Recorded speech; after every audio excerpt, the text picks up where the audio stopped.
The following program contains shocking quotes from America's founding fathers. If you suffer from time spent in public schools, Randall may not be right for you. Check with your guidance counselor. Speaking the truth when others hold their tongues.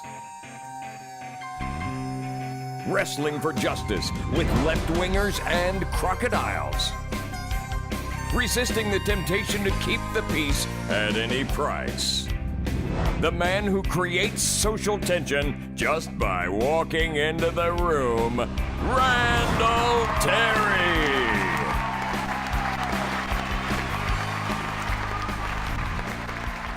Welcome, ladies and gentlemen. It is I, your servant Randall.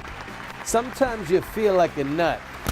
Sometimes you don't. Oh, we've got a great program for you today, ladies and gentlemen. We will be talking about Libya, and tonight, President Obama addresses the nation, telling us what the heck we're doing there. Today's program brought to you in part by the Muslim Brotherhood on the march in Egypt, Yemen, Jordan, Syria, Bahrain, and Libya, and by President Obama. Hey, the Muslim Brotherhood has a good friend in high places. I'll be right back after a quick word from my friend, Sir Reginald Bling. Just turn the thing on. I got something to say. Listening to President Obama talk about human rights and the growth of democracy, it's enough to make a crazy man sane. Well, it seems like just yesterday when President Obama was bowing down before the Saudi Arabian dictator whose henchmen put people in prison and kill religious dissidents and political freedom seekers, and before they go to breakfast, Mr. Obama, how stupid do you think we are? Well, we did elect him. Welcome to the program, friend. I hope that you're going to have a great week. So much to talk about with Japan, Middle Eastern crisis, U.S. involvement in Libya. The president will be addressing the nation tonight. Let me talk to you for a quick minute about what's coming up with this program. The Muslim Brotherhood. Most of us now have heard the name of the Muslim Brotherhood, but don't know much about it. From April 11th to April 18th, we are running a 7-part series on the Muslim Brotherhood. Who founded them? When? Where? What are their goals? What have they accomplished thus far in the world? What is the position of the United States government towards the Muslim Brotherhood? Is the Muslim Brotherhood a threat to America and to Americans? We're going to deal with all of this. You will not want to miss it. It's from April 11th through April the 18th.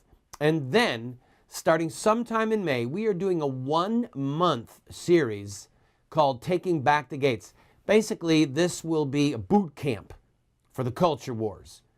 There's a lot of us who feel the consternation, who feel the stress, but don't know what to do. And I'm one of those people just crazy enough to believe that the Bible, the scriptures, Judeo-Christian truth has the answers. So we're going to begin a leadership training series, probably going to last about the better part of a month, called Taking Back the Gates, and it will be a boot camp for culture war. You are not going to want to miss it. All right, let's go quickly to today's top story. Hillary Clinton is going to have coffee with Libyan leader Muammar Gaddafi. Coffee? What will it be? Espresso? With a shot of cruise missile? Maybe. Actually, no, she's not going to have coffee with him. But she did promise that the U.S. is not right now going to try and kill him. You may have noticed yesterday that Secretary of State Clinton and Secretary of Defense Robert Gates made the rounds on the talking head shows. We're going to play a couple-minute clip here. I want you to notice what they say. I also want you to notice what they don't say. And you're going to see for yourself, based upon these comments and others that they made, that right now, as of today, the U.S. does not know for sure what it's doing in Libya, what will define success, when will we get out, what do we intend to see happen with Muammar Gaddafi. Folks, we are making this stuff up as we go. And that is a recipe for disaster. Andrew, let's play this clip for the viewer. Would the U.S. supply arms to the rebels? No decision has been made about that at this point. The Security Council resolution would permit it. The second resolution, 1973, would permit it.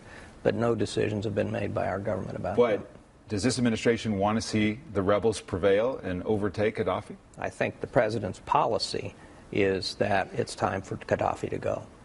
That's not part of our military mission, which has been very limited and very strictly defined. Well, so how is that going to happen? Secretary Clinton, you said this week that you thought you were picking up signals that he wanted to get out of his own accord. Well, David, there are many different aspects to the strategy that the international community is pursuing. As Bob has said, the military mission has gone very well. It only started, just like 8 days ago, so it has been remarkably well coordinated and focused, and now NATO will take command and control over it. At the same time, we are pursuing really strict economic sanctions on him and people close to him. We have a political effort underway. The African Union just called for a transition to democracy. The Arab League, the others of us who are supporting this endeavor, are going to be meeting in London on Tuesday to begin to focus on how we're going to help facilitate such a transition of him leaving power. All right, but you said this week you thought there were indications he was looking to get out. Well, is that people true? around him, we have a lot of evidence that people around him are reaching out. Now, so far what they've been doing is to say, you're misunderstanding us, you don't appreciate what we're doing, come and talk to us. Well, the Secretary General of the United Nations has appointed a former Jordanian foreign minister as a special envoy. He will be going to both Benghazi and Tripoli in the next few days, so that we will provide a very clear message to Gaddafi. But we're also sending a message to people around him. Do you really want to be a pariah? Do you really want to end up in the International Criminal Court? Now is your time to get out of this and to help change the direction. Bottom line, the president wants him to go, but the president will not take him out himself. Certainly not militarily. Well, let's go over what we think we just learned that we think the president's policy is. Number one, arms to the rebels, no decision yet. Does the name Mujahideen ring a bell with you? Do you remember that little conflict in Afghanistan where we supplied the rebels with arms? Do you remember? Remember who was among them? What was that guy's name? What was that guy's name? He's the terrorist guy. What was that? Osama bin Laden. Didn't he have something to do against us? Wasn't he a part of the rebel force that we helped arm against the Russians? So right now, we're not sure if we're going to arm the rebels as they try and oust Gaddafi. We're gonna level the playing field, all right, so that's more of an even fight. Wait. I've got an idea. This just in from my brain. Those little dog chips, they can put the chips in the dogs to find out where the dog is or if the dog gets lost. We can put chips in guns and in shoulder launch rocket propelled grenade stuff. We can put those little chips inside of the weapons that we give to the rebels. So when the rebels are done taking out Gaddafi and then they help Al Qaeda come to Mexico and they try and bring the guns and the grenade launchers over the Mexican border, we can trace them easier. What do you think about that? Friends, let me tell you something. This is in a large degree instigated by the Muslim Brotherhood. All right? As I mentioned earlier on the show, there is going to be a 7-part series coming up on this broadcast about the Muslim Brotherhood. But this you can be sure of. We're going to take out Beelzebub, also known as Gaddafi, and we're going to replace him with Satan. All right? It's not that you're going to have one devil and get another one. You're going to get rid of one devil and have a worse one. By the way, what is the president's policy? Gates said, I think the president's policy is that it's time for Gaddafi to go. Hillary is, of course, nodding over there. Well, is it the policy or not? And then Gates says, well, it's time for him to go. Are we going to take him out? We want him to go, but we won't take him out. And then Gates says, not militarily. Can I point out the obvious? We are there militarily. We're there now. All right, this is a shooting war. It was almost comical to me when Hillary said, we want him to leave of his own accord. You want to leave, Gaddafi, huh? You want to leave? Do you want to leave? Yeah, I'll leave. Don't shoot. I'll leave of my own accord. Who are they kidding? Is this a joke? I've got to take a break. When we come back, we'll analyze some of the other statements that they've said and what's going on around the world. Hey, who's next? Saudi Arabia has moved into Bahrain. We've got a problem in Yemen. There's a crisis in Syria. There are protests in Jordan. Is the U.S. just kind of wetting its whistle? Go after some Islamic dictators? This could be really interesting. Don't go away. There's a yard sale in the neighborhood. We need parking. Let's buy the yard.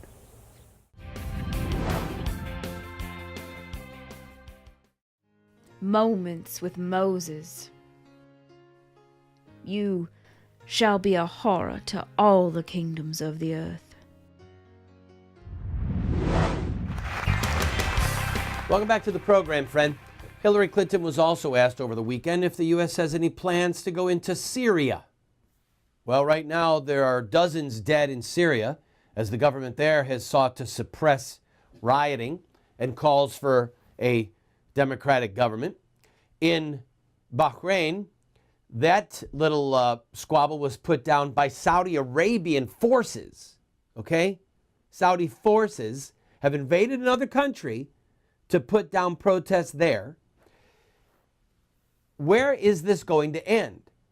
I want to say two things. Number one, democracy is not an ethical system. I repeat, democracy is not an ethical system. Democracy is a framework, and it can be used to employ any ethical system. A majority could vote to make you a slave. Okay? It's democracy. And then you get to be a slave. Is that ethical? John Paul II, the late Pope, in the masterpiece, Humanae Vitae, on human life, the gospel of life, rather. I'm sorry, Evangelium Vitae, the gospel of life. And I encourage you to read it. The gospel of life is one of the best documents written in the last century. John Paul II wrote, and I'm quoting, I'm paraphrasing a little bit, but he said was, if the atrocities of the last century, meaning the whole 1900s, had been legitimated by a majority vote, would they be ethical at that point? Would they be any less barbaric? Think about it. Obviously Hitler came to power through democracy. Stalin did not. He came to power basically through a coup. And if people had voted, such as they did in the antebellum South, to keep slavery legal and to be involved in stealing human beings from their homes and selling them in markets as chattel property, that was all done with a democracy. Does that make it right? You have to understand, democracy is not an ethical system. It is a framework in which an ethical system can be placed. So when the U.S. State Department is saying that it wants to see democracy in the world, democratic reform in Egypt, and perhaps the people of Libya deciding for themselves what they want, well, what if these great democratic forces are used to implement Sharia law, such as in Afghanistan, such as is slowly happening in Iraq? Then what? Are you happy that you have democracy that brought about tyranny? Democracy that brought about the oppression of human rights? The taking away of religious freedom? Think about it. Part of what we believe are fundamental human rights are, they stand aside from democracy, such as the protection of minorities, protecting the orphan and the widow, such as the freedom to practice your own religion, the freedom to criticize your government, all right? Freedom of speech, freedom of association. You can have a democracy and have absolute tyranny. Do you need a really good illustration of it? The French Revolution. What was the battle cry of the French Revolution? Help me out here, Andrew, if I'm wrong. Fraternity, equality, and there was one other one, or death. Fraternity, equality, and I believe it was liberty. Fraternity, equality, liberty, or death. Either you're going to go along with what this mob wants. This mob, of course, represented democracy. You're going to go along with what the mob wants, or we're going to kill you. So the United States government, God only knows why they jumped in this fight. I'm going to talk about that when we come back. But the United States government has put itself in the unhappy position of perhaps aiding democracy that is void of Judeo-Christian ethics and the ethics and the values of human life that we hold dear.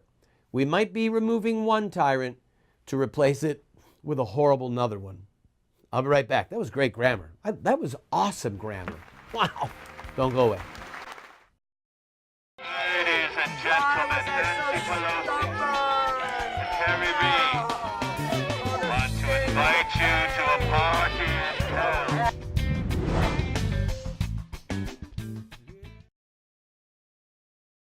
The flame of Christian ethics is still our best guide. Only on this basis can we reconcile the rights of the individual with the demands of society. Sir Winston Churchill. Welcome back to the program, friend. For those of you who follow me, you know that I am not an intense conspiracy theorist person. I believe that there are conspiracies going on. I believe that many of them are evil. But I think that if you want to get away with something, do it out in the open.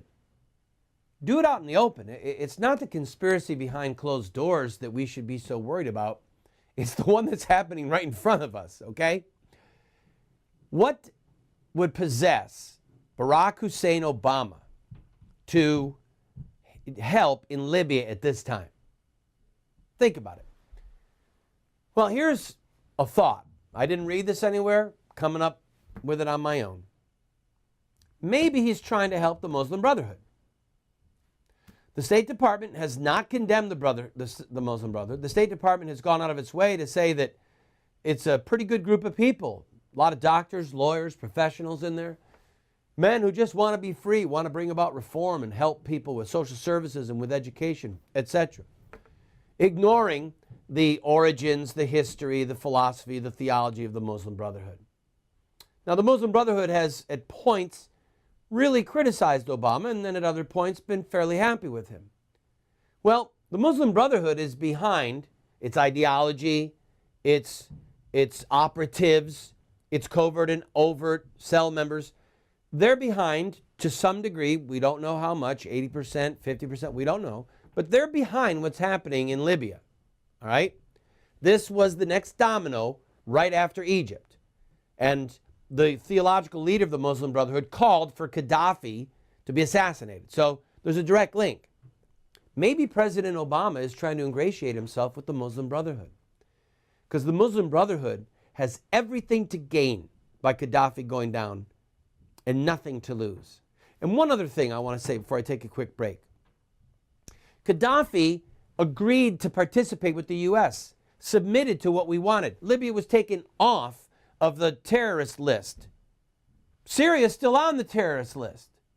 Syria still knowingly exports terrorism every day. We're not going after Syria.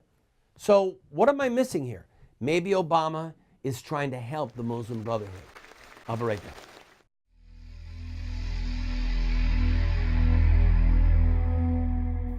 For behold, God is my helper, and the Lord is the protector of my soul. Turn back the evils upon my enemies, and cut them off in thy truth.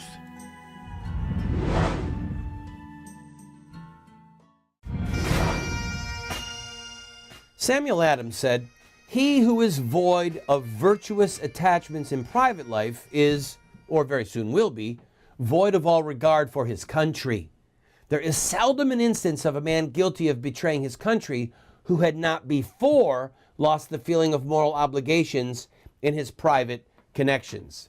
In other words, if you're a dirtbag in your private life and in your ethics, in what you believe and how you live, you're going to be a dirtbag when it comes to whether or not you protect your country.